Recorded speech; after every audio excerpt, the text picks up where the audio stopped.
This is a foundation inspection. We've got quite a lot of erosion at the foundation around here. You see here we've got a valley coming and there's no gutters. As a consequence, the water's going to rush down there and it hits the ground here. You see people put a lump of rock down here to try and remove the erosion, but it's still eroding. It's also going to cause a high level of hydrostatic pressure in this one area here. So really pretty essential in the near future to add gutters to this building. It will greatly reduce the erosion here because it will direct the water into the gutters and away from the ground and foundation. We're now at the right hand elevation of the building. Again, what we're doing is look for the condition of the foundation itself.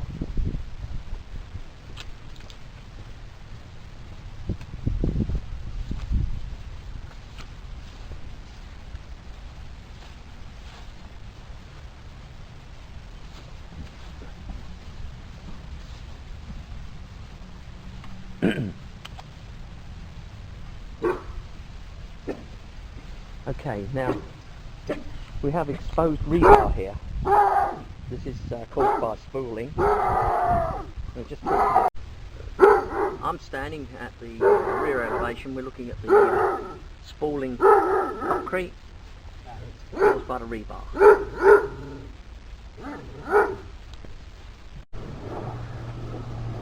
This is the front elevation grading. It's graded okay here. We've got a nice slope away. However, the grading on both left and right hand elevations are typical property of this age. It doesn't drain as well as it should do. But the main cause of concern is the lack of gutters and the erosion being caused to the ground by the runoff from the roof. This is the rear elevation. Again, the lack of gutters are the main concern. You can see here where the wall is discoloured. It's where the water runs off, splashes back, hits the wall. What that means is the wall's getting damp, and prolonged dampness can cause rot in the timbers inside the actual building itself. However, having said that, this is typical of properties of this age in this particular part of the world. They tend not to have the grading that we expect to see in modern buildings.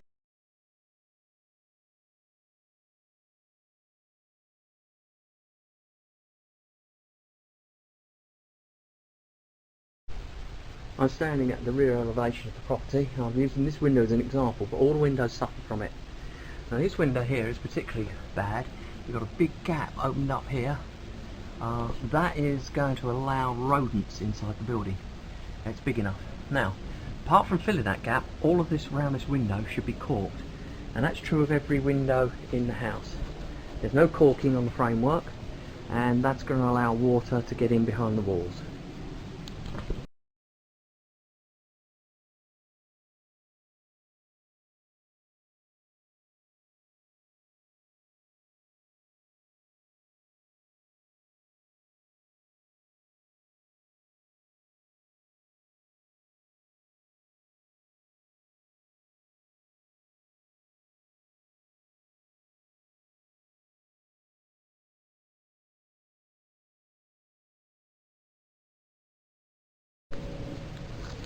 We have a broken head here.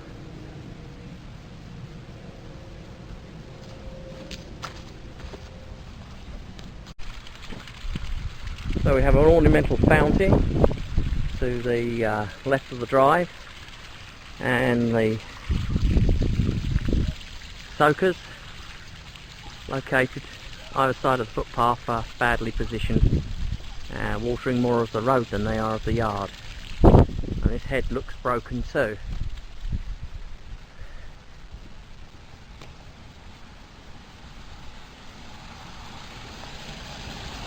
Yeah, that's broken head. So zone 2, 4 and 5 have poorly functioning or broken heads. This is zone 5 with a poorly functioning head. Zone 7 has a badly functioning head. It's got a broken head here. And we have another broken head up here. And it's just flooding the yard, and the whole unit's come away apart. So I would say the sprinkler system's in very bad need of repair, badly in need. This is fireplace inspection. The damper, which is up there, there's a handle. The damper doesn't close. It probably needs loosening. I wasn't going to pull it too hard because I didn't know what it would bring down, but currently the fire damper doesn't work. This is the garage door installation. It doesn't have any trip sensors on it. They should be added, and also it should be adjusted so that it returns when it's resisted. At the moment it just carries on down.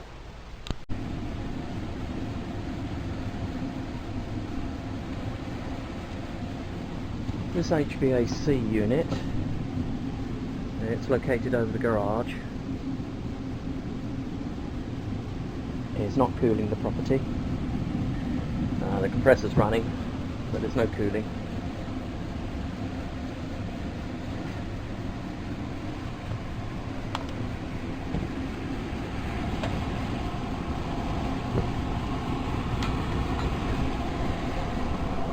The filter should be in here, but there's no filter fitted. No filter at all. There's a filter laying here, but no filter fitted to the actual unit. The unit has leaked at some point. You can see here, frying pan's been used to collect the water. And this is a secondary drain line here.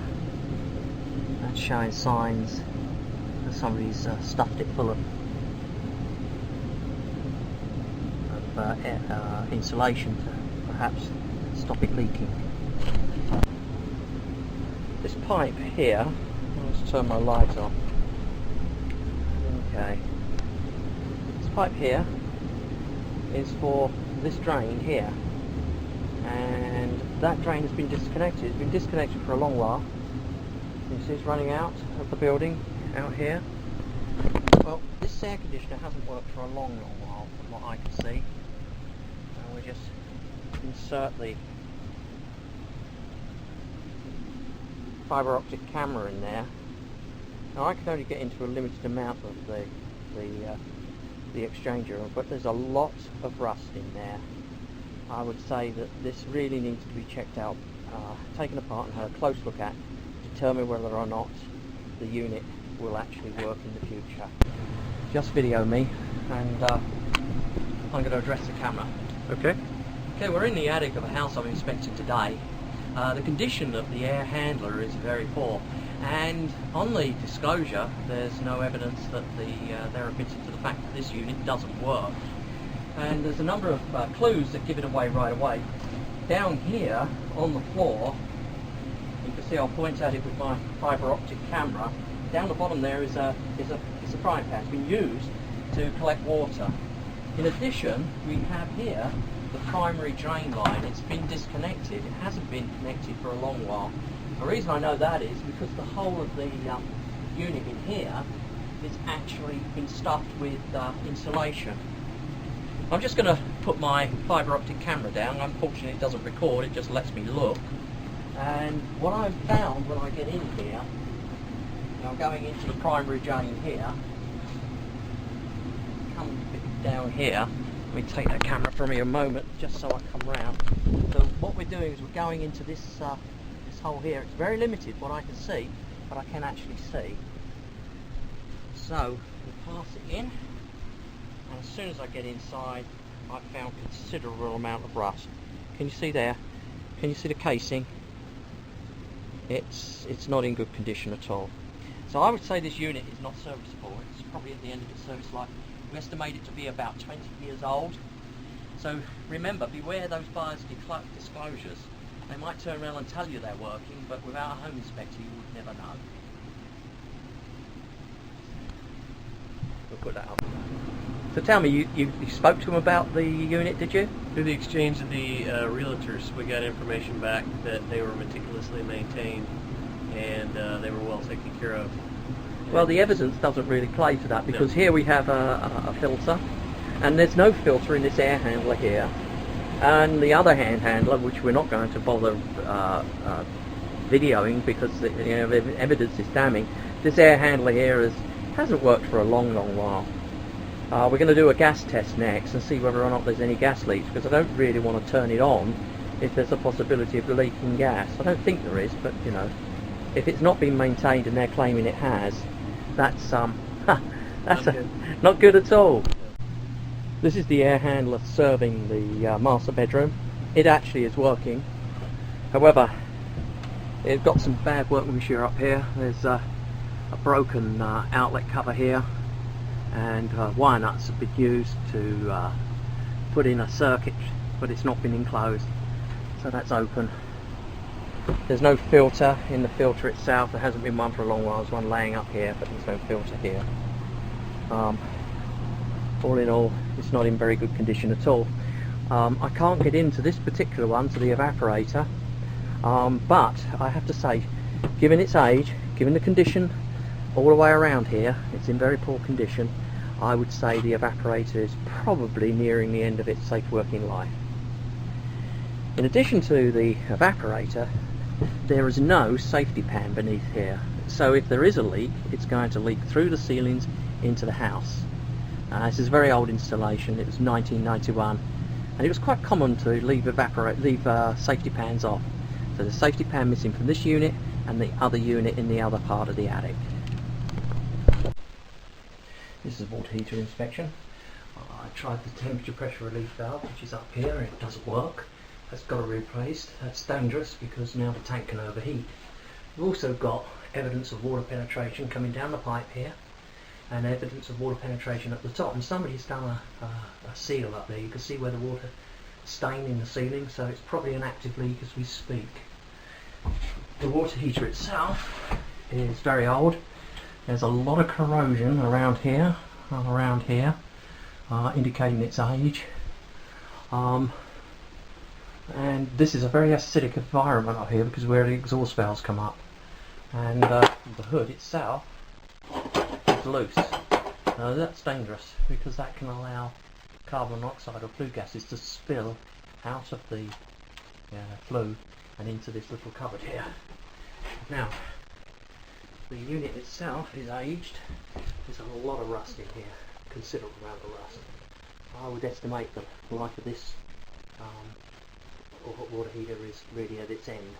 The water in this particular part of the world is very acidic, and it eats away at the sacrificial cathode which is inside this unit, and it takes about 6 years for it to get through the cathode and another year or so to get through the tank, and then it leaks. Now, in addition to the temperature pressure relief valve not working, there's no safety pan, so if it does leak it's going to flood the floors. It will probably ruin these floors, so it's essential this is replaced, and the sooner the better.